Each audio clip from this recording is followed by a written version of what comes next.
శుక్లాంబరధరం విష్ణుం శశివర్ణం చతుర్భుజం ప్రసన్నవదనం ధ్యాయేత్ సర్వవిఘ్నోపశాంతయే.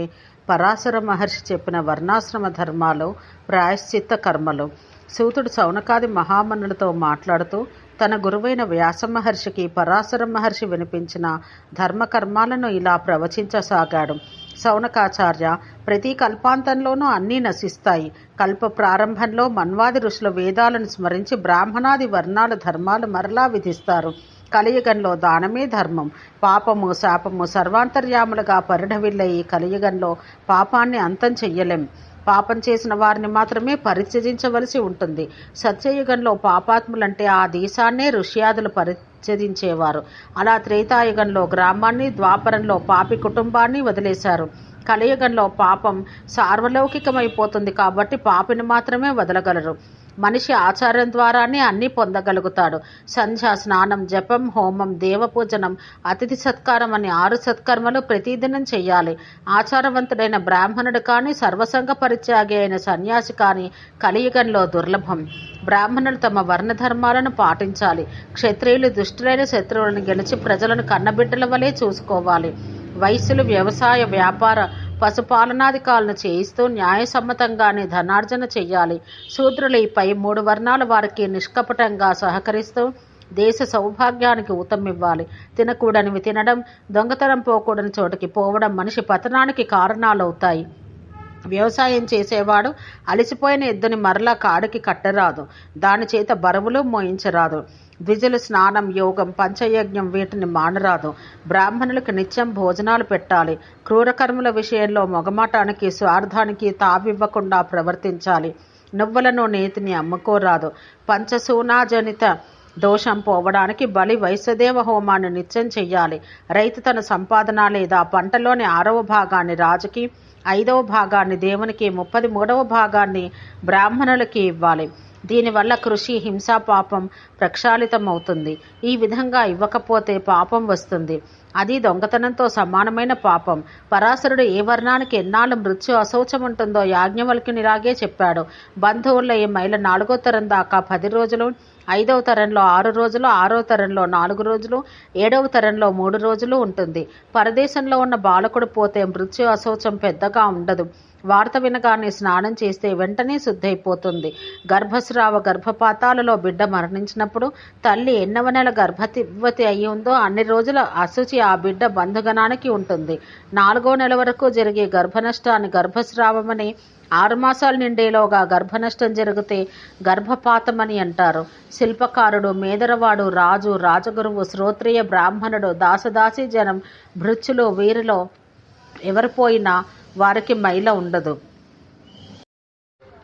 పురిటి మైల అనగా పిల్లలు పుట్టినప్పుడు కలిగే అశుచి కన్నతల్లికే 10 రోజుల పాటు ఉంటుంది. తండ్రి స్నానం చేయగానే శుచి అవుతాడు. వివాహం లేదా యజ్ఞం తలపెట్టి అన్ని ఏర్పాట్లు చేసుకున్నాక మృత్యు లేదా పురిటి వార్త తెలిసినా ఆ ఉత్సవం చేయవారికి, అందులో పాల్గొనే వారికి అశుచి ఉండదు. అనాథ శవాన్ని మోసేవారికి ప్రాణాయామం మాత్రం నా శుద్ధి కలుగుతుంది. తెలిసి శూద్ర శవాన్ని మోసిన వారికి మాత్రం 3 రాత్రుల వరకు అశుచి. మంచివాడు సచ్చరిత్రుడైన పతిని మదమెక్కి వదిలేసిన స్త్రీ 7 జన్మల దాకా ఆడదానిగానే పుడుతుంది. అన్ని జన్మల్లోనూ విధవగానే పోతుంది. అన్నపానాదుల విషయంలో భ్రష్టురాలైన స్త్రీ మరుజన్మలో పందిగా పుడుతుంది. ఔరసుడు, క్షేత్రజ్ఞుడు ఒకే తండ్రికి పుడితే ఆ తండ్రి పోయినప్పుడు 2 రకాల వాళ్ళు పిండదానం చేయవచ్చు. పరివేత్త అనగా అన్నకు పెండ్లి కాకుండా తానే ముందు చేసుకున్న తమ్ముడు. పరివిత్తి, తమ్ముడికి వివాహం జరిగిపోయి తాను అది లేకుండా ఉండిపోయిన అన్న. ఈ 2 రకాల వారికి కృచ్ఛ్రవ్రతం చేసుకునేదాకా శుద్ధి లేదు. తమ్ముని పత్ని కూడా కృచ్ఛ్రవ్రతం చెయ్యాలి. కన్యాదాత అతి కృచ్ఛ్రం చేసుకోవాలి. ఇటువంటి వివాహాన్ని చేయించిన పురోహితుడు చాంద్రాయణ వ్రతం చెయ్యాలి. అప్పుడు గాని వీరికి శుద్ధి లేదు. అన్న గోనివాడో, మరుగుజ్జో, నపుంసకుడో, నత్తివాడో, జన్మాంధుడో, ఇతర అంగవిహీనుడో అయితే మాత్రం తమ్ముడు ముందుగా వివాహం చేసుకోవచ్చు, దోషం లేదు. నిశ్చితార్థంలో ఎవరికో వాగ్దత్త అయిన కన్య ఆ వరుడు పరదేశం ఎగిపోయినా, మృతి చెందిన, సన్యాసం పుచ్చుకున్న, నపుంసకుడని తెలిసిన, పతితుడైపోయినా వేరొకరిని వరించి వివాహం చేసుకోవచ్చు. పతితో పాటు సతీధర్మమును అనుసరించి అగ్నిప్రవేశం చేయి స్త్రీ తన శరీరంపై ఎన్ని రోమాలున్నాయో అన్నేళ్ల పాటు స్వర్గంలో నివాసం ఉండగలదు. కుక్కకాటుకు గురైన వాడు ఔషధ సేవనం గావించి గాయత్రీ మంత్రాన్ని జపిస్తే అశౌచం పోతుంది. స్వయంగా దాన్ని జపించే అర్హత లేనివారు బ్రాహ్మణులు ఎవరినైనా ఆశ్రయించి ఆయన చేత ఈ జపాన్ని చేయించాలి. చండాలాదుల ద్వారా చంపబడిన బ్రాహ్మణులను స్వయంగా అగ్నిహోత్రి అయితే ఆయనను లౌకికాగ్నితో దహనం చేయవచ్చు. ఆయన అస్థికలను సేకరించి మరల మంత్రపూర్వకంగా ఆయన యొక్క అగ్నిహోత్రశాల నుండి అగ్నిని తెచ్చి అంతకుముందే పాలతో శుద్ధి చేసిన ఆయన అస్థికలను అందులో దహనం చెయ్యాలి. వ్యక్తి పరదేశంలో మరణిస్తే ఇక్కడి జనులు తమ గృహాల్లోనే కుశలతో ఆ వ్యక్తి శరీరాన్ని తయారు చేసి అగ్నికి ఆహుతి చెయ్యాలి.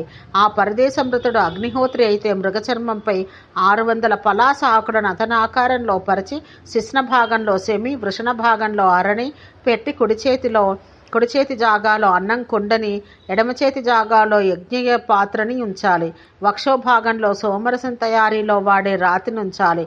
ముఖ భాగంలో నేతిలో ముంచిన తిలలను, తండలాలను, నేత్రాల వద్ద నేతికుండను ఉంచాలి.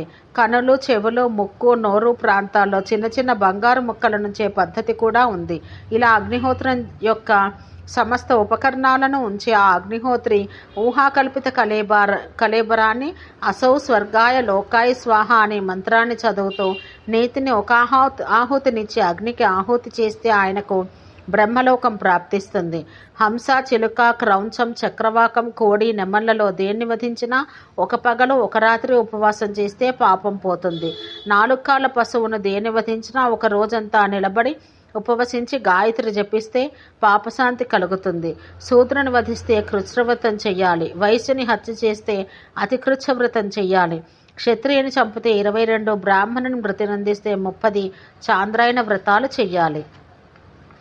ఓం శాంతి శాంతి శాంతి.